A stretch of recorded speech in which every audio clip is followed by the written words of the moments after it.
21 people behind the Madrid train bombings are given sentences totaling thousands of years. Are tough sentences and strict security doing the job? And who's responsible for breeding homegrown terrorism in Europe? This is Inside Story.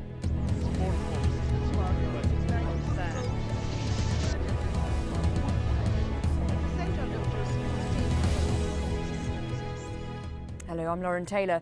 43,000 years, that's the highest sentence for one of the three main suspects convicted for the Madrid train bombings in 2004.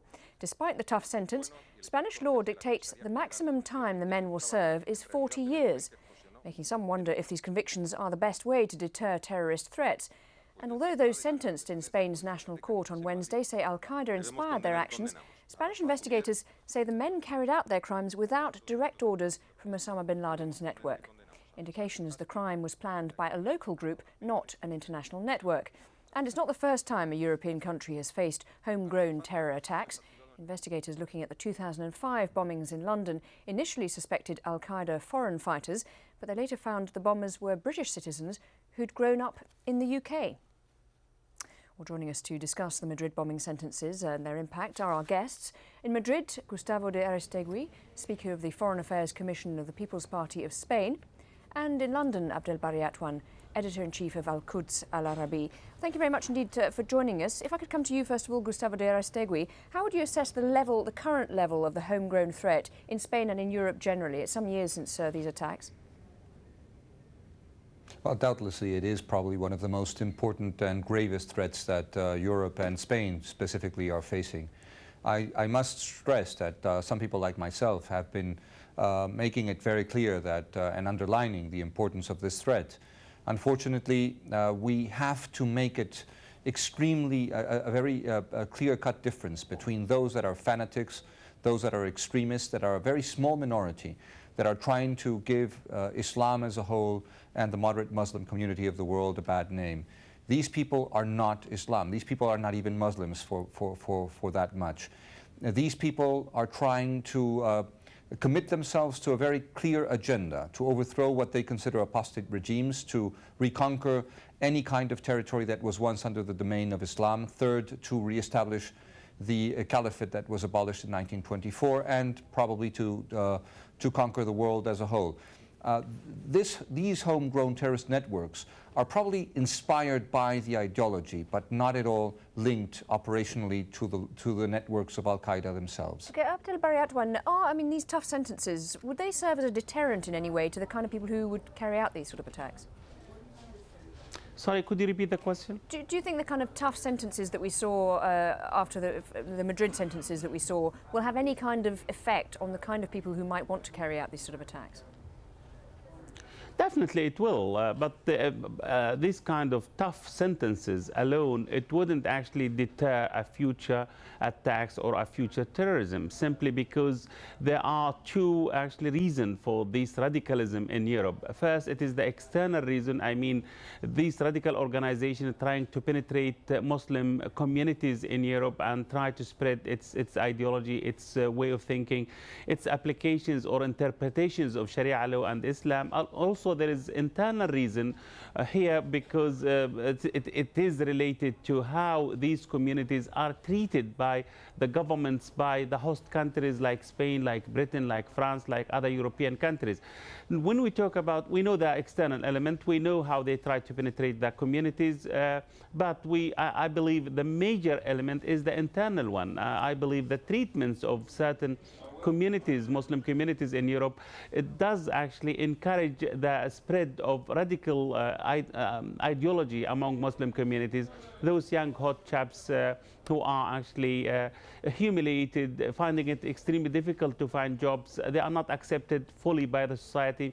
They are not integrated or encouraged to be integrated in the society, in European societies. Also, the other element is the European foreign policies or the government foreign policies. We have to remember that when Madrid bombing took place, the Spanish government, the conservative government by Aznar, used to be the closest ally of the United States, which bombed Iraq, which occupied Iraq, which actually dismembered Iraq. So we have to remember that Islam sometimes supersedes nationality. So those people were affected by what happened happened in Iraq, and they were exploited. They were directed against the host governments, like what happened in Spain, what happened in Britain. So it wasn't coincidence that these attacks took place in Britain and Spain, the closest ally in that time of President Bush and his administration. Okay, so, do stay there for a moment. We'll just have a quick look at how the recent terrorism laws have had an impact on arrests. Let's take a look, for instance, at one European example, the United Kingdom.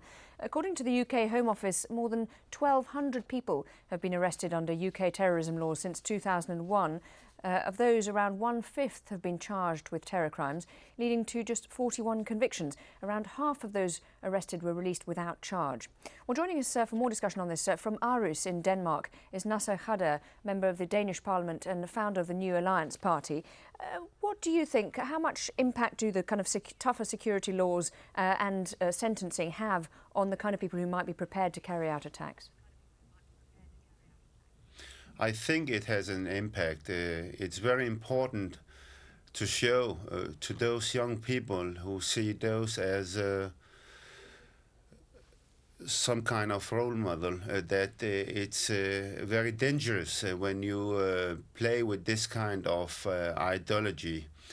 Here in Denmark, we have suggested our party to have an anti-radicalization center.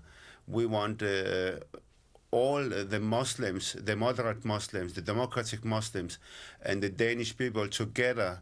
They have to give those who are Islamist or have somebody for the Islamist more opposition. I think it's very important that the moderate Muslims becoming more and more active. They are very much passive. In my opinion, you have a clash within the Islamic civilization, also in Denmark, between those Muslims who want modernity, democracy, and the Islamists. But unfortunately, the majority of the Muslims are very much passive. Just if I could bring back Gustavo de Aristegui, just on the issue, to bring it back to the point of sort of security and how that's functioning. Do you think there's better cooperation nowadays between European countries, between international countries, on fighting the sort of threat from extremists? I think that there's a growing cooperation not only between European countries that was already established when Europol was given anti-terrorist capabilities and responsibilities, and that was a huge leap forward. There is a growing cooperation between Europe, the Western democracies, and the moderate Islamic nations of the world. I really would want to stress also that there is pretty much a growing sense of integration between the Islamic community, especially in a country like mine, where there is no xenophobic or racist feelings, or very little in any case. And second, I do want to stress also that sometimes foreign policy and other excuses are used as excuses by certain radical groups. Let's point out that in June of 2004, the GSPC, a group that is linked to Al-Qaeda, tried to attack 3 different objectives, 3 different targets in Madrid, and that was aborted by the Spanish police, and that was 2 months after the Prime Minister announced the withdrawal of the troops, the Spanish troops from Iraq. So it really has nothing to do directly with foreign policy or any other excuse. What we really need to do is to establish a platform of moderate people around the world. Yes, to be tough on crime and to be tough on terrorism is a must, but we need to establish a platform of coincidence between the moderate people of the world. Abdel Bariatwan, there, that you heard there the argument that actually it's not about foreign policy. What would you say to that? Well, I'm surprised to hear that, simply because the Joint Intelligence Committee reported this country in Britain indicated clearly that the people who were behind the bombing in London were actually appalled by what happened in Iraq, and they wanted to take revenge because their brothers and sisters were killed, were massacred by American bombardment and occupation of that country.